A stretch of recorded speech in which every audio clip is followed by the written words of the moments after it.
Kita bandingkan dengan material-material tadi sebagai contoh. Sekarang ni kita buat perbandingan secara analogi. Saya bagi waktu yang sama tapi kita guna material dan bentuk kenderaan yang berbeza. Sekarang saya minta tuan-tuan berjalan kaki.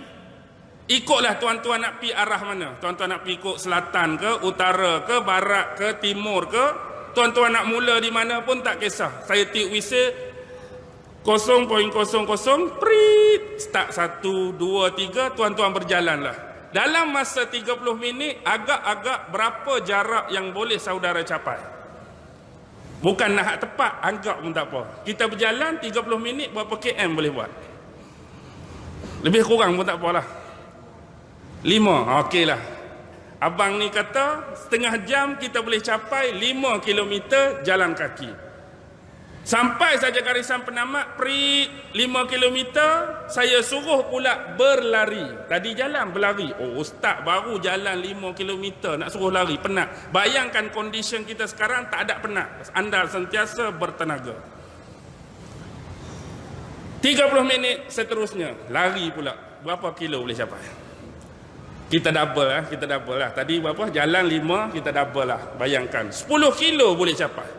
Tengok. Tubuh yang sama, orang yang sama, bila ada condition perbezaan, jalan dan lari, jarak dah beza dah. Jalan 5, berlari 10. Habis di kilometer yang ke-10, saya dah sediakan satu suis. Suis ni merujuk kepada suis motor Chris Modenas. Hak baru sekali. Minyak saya dah isi penuh. Naik motor ni, press lah. Rem lah. Banyak mana pun, saya bagi setengah jam. Dia pun ambil start room, gear 1, gear 2, gear 3, gear 4, 1, 2, 1, 4, 1, 2, 1, 4. Sebab Chris 1, 6 ni kan. 1, 2, 1, 4, setengah jam, agak-agak berapa kilo Chris boleh capai? Lebih kurang lah, bukan nak betul pun.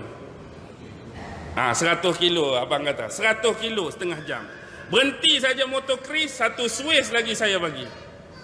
Saya bagi satu Swiss lagi. Swiss ni Swiss BMW 7 Series. Minyak saya dah isi penuh. Naik. Setengah jam juga masa.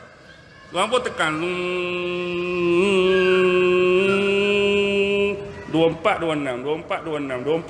Setengah jam berapa kilo? Double lah. 200 kilo.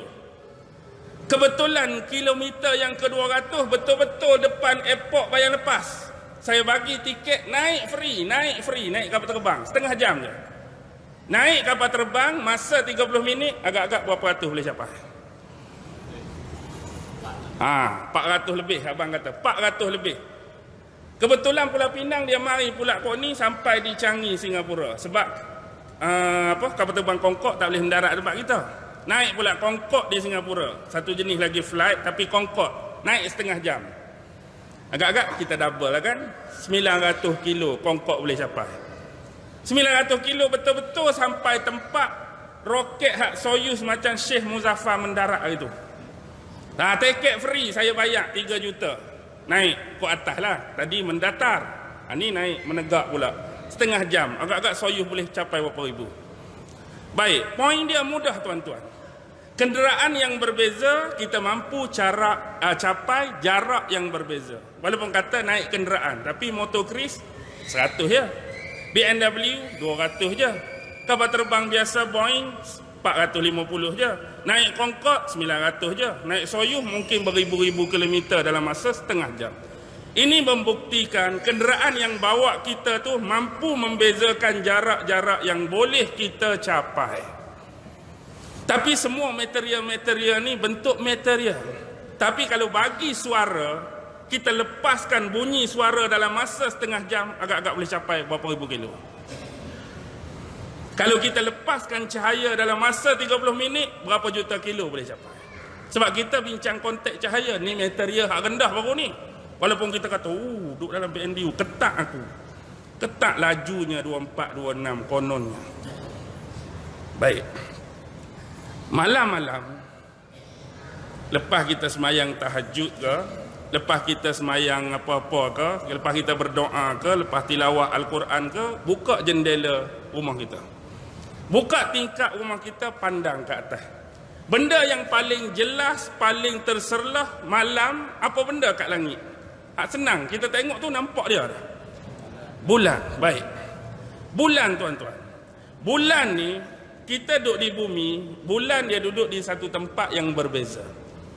Jarak bumi dengan bulan 350,000 kilometer. Ni ikut statistik sains lah. Betul-betul lah data ni. Kalau salah, salah lah. Tapi dia punya dia sains ni macam ni lah tuan-tuan. Saya sebut terus. Kadang-kadang fakta sains ni betul pada waktu semasa. Contoh, menggunakan alat yang paling moden, terkini dan canggih pada masa tu, kita ukur 350. Mungkin penemuan sains ni dia boleh berubah. Dia tak tetap. Jadi kita kata ada profesor lain bina alat yang lagi canggih untuk tahun ke depan, tahun akan datang. Mungkin kita tak ada masa tu, tiba-tiba alat ni kata jarak yang berbeza. Jadi hak ni terbatal, kita kena terima fakta baru pada zaman tu. Tu biasa. Jadi lah ni 350 km. Dan kelajuan cahaya berapa? Kelajuan cahaya berapa tuan-tuan? 1 second, 1 saat cahaya boleh capai 300,000 kilometer. Kita lepas cahaya ni, okey, lepas. 1 second saja dia boleh pi 300,000. Dan jarak bulan dengan matahari 350,000. Bermaksud cahaya bulan boleh sampai ke bumi cuma dalam tempoh 1 second setengah. Betul? Betul? Ikut teori tadi, 1 second setengah.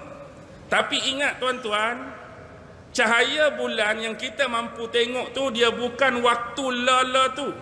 Tapi sebenarnya cahaya tu dah ada sebelum tu 1 second setengah. Sebab cahaya tu nak sampai 2 saat baru sampai pada mata kita untuk saksikan dia. Baik, pagi esok buka juga. Matahari pun naik. Kita tengok matahari. Beza matahari dengan bumi berapa? 150 juta kilometer. 150 juta kilometer bumi dengan matahari. Ambil statistik tadi, 1 second 300,000, nak capai 150 juta, kita memerlukan 8 minit kurang atau lebih. Jadi bila kita tengok di pagi hari cahaya matahari yang pertama, sebenarnya cahaya ni dah dilepaskan 8 minit lepas lagi. Tapi dah dia start bergerak cahaya tu dah 8 minit kan. Kita tak nampak lagi padahal dia lepas dah cahaya. Barulah minit yang ke-8 tu baru kita nampak, oh matahari. Sebab perjalanan tu. Jadi mari kat mana? Mari kat mana purata 1 second 300,000? Tuan-tuan jangan lupa, ada satu National Convention yang pernah berlangsung di Paris, Perancis pada tahun 1983. Pada waktu itu dibuat satu skala bagaimana untuk mengukur jarak yang mampu dicapai oleh cahaya dalam tempoh tertentu. Jadi hak sebenarnya bila diukur kelajuan dan pergerakan cahaya ni 1 second, hak betulnya cahaya boleh capai 299,458 per second. Sebab genapkan 299, 792, 458 ni kita ambil purata 1 second 300,000 tadi. Itulah yang latest. Tak tahulah macam saya kata tadi lah, kalau ada alat lain lepas pada ni ukur laju lagi, tu terserahlah. Tuan-tuan kena batalkan hak ni, kena terima yang latest dan terkini. Baik. Tu cahaya biasa. Cahaya biasa, tapi agak-agaklah bagi tuan-tuan tak, kita orang biasa hak tak ada ilmu, adakah ada perbezaan cahaya biasa yang boleh capai tahap tu banding dengan cahaya penciptaan buruk? Rasa-rasa sama ke ada beza? Rasa-rasa sama ke ada beza? Kalau tuan-tuan kata ada beza, saya nak tanya lagi, adakah cahaya yang dijadikan buruk sama tak dengan unsur cahaya yang Allah ciptakan Jibril? Kerasa cahaya yang Allah cipta Jibril lagi tinggi. Baik. Isu dia tak pelik lah. Kalaulah tu jarak dia, 1 second 300,000. Jarak hak Nabi nak capai 1,500 kilo je. 1,500 kilo je tuan-tuan. Tapi hak ni 1 second perak. Kalau kita ni hari ni telajak 1 second pun sampai ke mana? Sebenarnya nak pergi Masjidil Aqsa. Last kali sampai mana? Agak-agak sampai hak ais kutub tu dah. Allah, telajak baru 1 second aku nak pergi sini. Sampai di Antartika. Jumpa penguin kat sana. Patah balik. Baik. Purata dia kita nak ambil 1 nisbah 200. 1 second tu kena belah 200 bahagian, cuma ambil 1 je. Kena tinggal 199 lagi. Boleh bayang tak? Laju sungguh. Tu hak apa? Hak biasa, ni hak burak wallahu alam lah bagaimana kecepatan dia. Cuma yang dipersoalkan oleh saintis. Okeylah, kalau nak kata burak daripada cahaya kami boleh terima, memang dia laju. Jibril kalau kata dia cahaya, memang dia laju. Mikail cahaya, memang dia laju. Bagaimana dengan Muhammad? Muhammad hak nak tunggang tu, hak nak bergerak dengan kelajuan tu. Kondisi tubuh seorang manusia biasa, hak nak tunggang benda laju. Apa peliknya? Dah dia naik kenderaan. Bukan isu kenderaan sekarang. Bagaimana kemampuan tubuh manusia nak bergerak dengan kelajuan cahaya, dia tak akan sempurna, tuan-tuan. Sebab tu bila orang bincang tentang time travel atau teleport, maksud kita duduk sini macam dalam cerita tu kan, time tunnel tahun 80-an, tiba-tiba pong pergi duduk sana. Seorang yang bergerak sama dengan kelajuan cahaya atau lebih laju daripada kelajuan cahaya, tubuh dia akan lebur, akan hancur. Tubuh dia akan lebur, akan hancur. Nasib baik X-Men Wolverine tu boleh bertangkuk balik.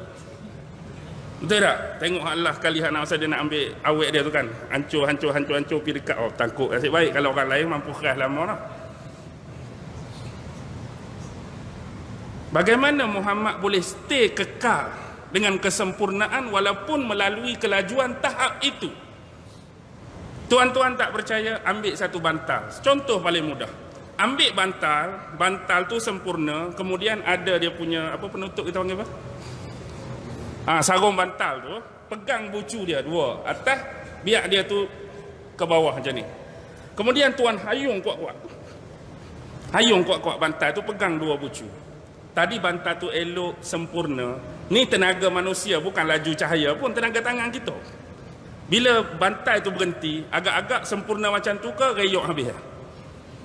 Hak tenaga kita pun bantal tu duk reyok habis dah. Nak cakapnya ada kecacatan. Ada tak sempurna dah. Ni hak nak bawa dia tu laju, pengiring laju dia sendiri tu. Nak duduk dalam keadaan kelajuan tu, tiba-tiba sampai tempat, okey, tak ada apa. Patut dia jadi reyok ke? Nak kalau ikut teori biasa dia jadi reyok ke, tak sempurna ke, pecah ke, terbelah ke. Tapi wah, hak ni lah payah. Hak ni lah payah kita nak pecah. Sebab itulah bila kita bincang Isra' dan Mi'raj, dia ada benda-benda dia. Okey, contoh kita pi. Kita pi. Boleh dah tak? Saya ada masa pun tak lama ni. Bukan tak lama apa, sebab 9.30 nak kena rush balik ambil anak tuition. Tu je nak abang. Okey. Kita tengok hukum recycle, hukum alam, hukum kitar ni. Saya sebut satu benda, tuan-tuan kata ya atau tidak, maksudnya bersetuju atau tidak dengan pernyataan ini.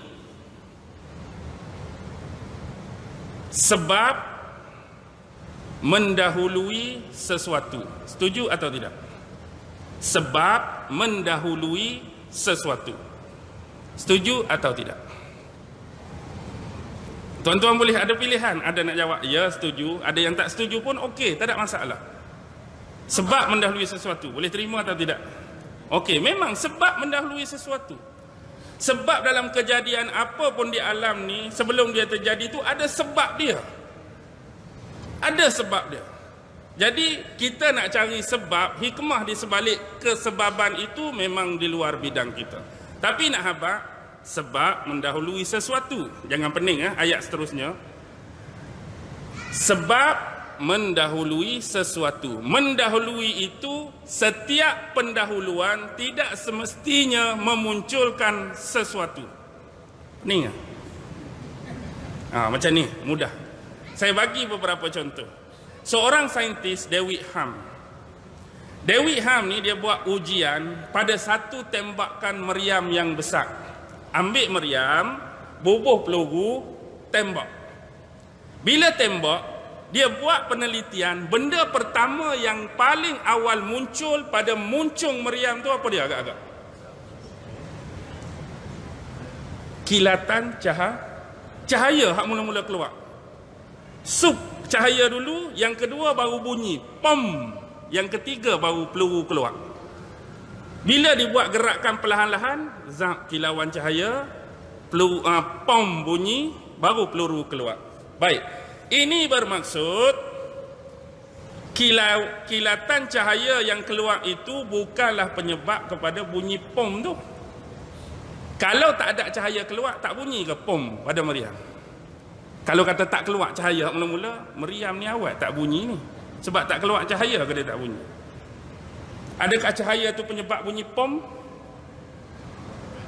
Bukan cahaya tu penyebab bunyi pom. Inilah maksud dia, walaupun cahaya tu duduk pada pertama, dia bukan jadi sebab. Dan adakah cahaya dan bunyi pom tu penyebab peluru keluar? Penyebab peluru keluar yang sebenarnya apa dia? Hak duk belakang tu, hak pak tu. Cahaya tak ada kena-mengena dengan peluru keluar, walaupun dia semua dalam satu konteks. Hak bunyi pom pun tak ada kena-mengena. Kalau tak bunyi pun, kalau pak orang dekat, keluar juga. Baik, yang poin dia nak abak, setiap yang awal tu tidak semestinya jadi penyebab kemunculan sesuatu. Tapi David Ham ni orang masih ke belakang sikit pada kita je. Tapi imam besar kita, Hujjatul Islam, Imam Ghazali juga buat satu perbandingan yang mudah. Dia kata apa? Setiap pagi, setiap kali munculnya cahaya matahari diawali dengan kokokkan ayam jantan. Maksudnya dia nak habaq, biasanya ayam jantan berkokok, lepas tu waktu pagi, lepas tu keluar matahari. Tetapi keluarnya matahari bukanlah kerana diawali dengan kokokkan ayam. Bukan kerana ayam tu kokok matahari keluar. Kalau ayam sakit tekak hari tu tak berkokok, bagaimana? Aku tiap-tiap hari ni ayam berkokok aku keluar. Ayam ni pun suwe sungguh, pukul 7.30 tak berkokok lagi. Nak keluar pun malas.